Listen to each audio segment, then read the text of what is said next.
نحمدہ ونصلی ونسلم علی رسولہ الکریم اما بعد۔ محترم سامعین، ناظرین، السلام علیکم ورحمۃ اللہ وبرکاتہ۔ آپ کی خدمت میں کچھ مسبوق سے متعلق مسائل خدمت میں حاضر ہیں۔ مسبوق کہتے ہیں اس شخص کو کہ جس کی امام کے پیچھے کچھ رکعتیں نکل گئی ہیں۔ تو اگر کوئی شخص ایسے وقت میں مسجد میں پہنچا کہ امام تشہد میں تھے، آخری رکعت کی تشہد میں تھے، اور سیدھی طرف کو سلام پھیر رہے تھے، اسی وقت کسی نے آ کر تکبیر تحریمہ کی اور اقتدا کی، یعنی الٹے طرف سلام پھیرنے سے پہلے سیدھی طرف سلام پھیر رہے تھے امام صاحب، یہ شخص تکبیر تحریمہ کہہ کے شریک ہوا، تو کیا اس کا شریک ہونا صحیح ہو جائے گا یا نہیں؟ جواب، اس کی یہ اقتدا صحیح نہیں ہوگی، اس کو دوبارہ تکبیر تحریمہ کہہ کر نیت باندھنی ہوگی اور اپنی نماز پڑھنی ہوگی۔ دوسرا مسئلہ، اگر کوئی شخص آیا اور امام ابھی تشہد میں تھے، انہوں نے سلام نہیں پھیرا تھا، اس شخص نے تکبیر تحریمہ کہہ کر حالت قیام میں نیت باندھی، ابھی یہ شخص بیٹھنے نہیں پایا تھا کہ امام نے سلام پھیر دیا، تو سوال یہ ہے کہ اس کی اقتدا صحیح ہوگی یا صحیح نہیں ہوگی؟ جواب، اس مسئلے میں اختلاف ہے، بعض کہتے ہیں کہ اقتدا صحیح ہو جائے گی، بعض کہتے ہیں اقتدا صحیح نہیں ہوگی،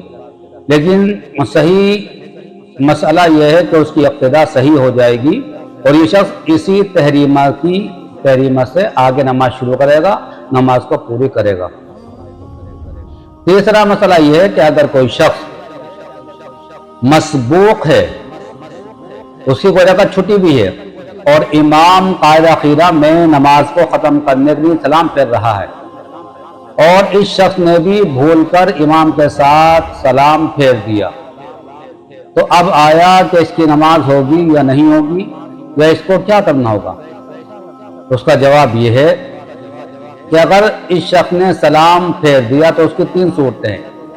یا تو امام سے پہلے سلام پھیرا، یا امام کے ساتھ سلام پھیرا، یا امام کے سلام پھیرنے کے بعد سلام پھیرا۔ اگر امام کے سے پہلے سلام پھیرا یا امام کے ساتھ سلام پھیرا تو ان دو صورتوں میں اس کے اوپر سجدہ سہو واجب نہیں ہوگا، اور اگر اس شخص نے امام کے سلام پھیرنے کے بعد سلام پھیرا تو اس کو اپنی آخری رکعت میں سجدہ سہو کرنا پڑے گا۔ لیکن اگر کسی شخص کو سلام پھیرتے ہوئے لفظ سلام پر یاد آ گیا کہ میں مسبوق ہوں اور السلام علیکم پر یہ رک گیا فوراً اور آگے نہیں بڑھا، تو اب اس کو سجدہ سہو کرنا لازم نہیں ہوگا اور اسی طرح سے اپنی نماز کو پورا کر لے گا۔ یہ مسائل ہے، ان کو غور سے سنیں،